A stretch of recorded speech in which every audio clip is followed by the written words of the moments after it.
One issue that has really defined the two campaigns here in Indiana is this debate over gasoline, the price of it, and whether there should be a tax holiday from the federal taxes. This is Hillary Clinton's ad talking about you. Let's watch. Now gas prices are skyrocketing and she's ready to act again. Hillary's plan? Use the windfall profits of the oil companies to pay to suspend the gas tax this summer. Barack Obama says no. Again. People are hurting. It's time for a president who's ready to take action now.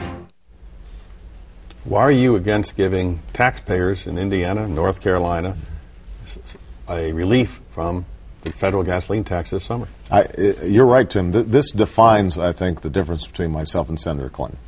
This gas tax, which was first proposed by John McCain and then quickly adopted by Senator Clinton, is a classic Washington gimmick.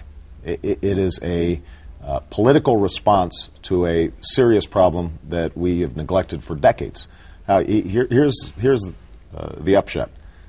You're looking at suspending a gas tax for 3 months. The average driver would save 30 cents per day for a grand total of $28.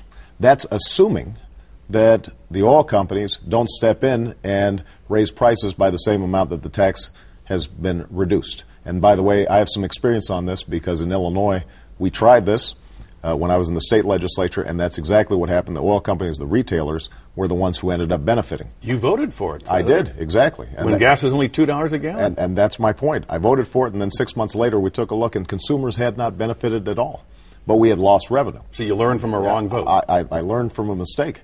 And in addition, what happens is that this would come out of the Federal Highway Fund that we use to rebuild our roads and our bridges. And if we don't have that fund, then we're looking at thousands of jobs being lost in Indiana and in North Carolina.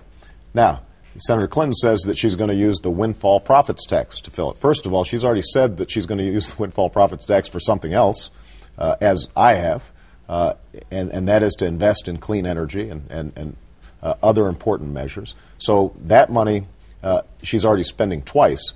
More importantly, nobody thinks that George Bush is actually going to spend or is actually going to sign a law for windfall profits taxes. So that's not going to happen this summer. So what this is a strategy to get through the next election. And Senator Clinton's own staff told the Washington Post, we don't think this is really going to go anywhere. We don't think it's going to work, but we think it's a good issue to use in a campaign.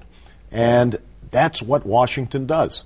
We don't deal with the serious issues that are in front of us. We try to figure out what's going to poll well and what can we do to get through the next election. And what I've said is, look, people do need serious relief. They are getting hammered. I meet people who can't go on job searches because they can't fill up their gas tank. And so what I've said is, let's accelerate the second half of a tax stimulus proposal that I had put forward that would put immediately hundreds of dollars into people's pockets to get through the summer. Let's pass a permanent middle-class tax cut, $1,000 per family to offset the payroll tax, to deal not just with rising costs of gas, but also rising costs of food, rising costs of prescription drugs.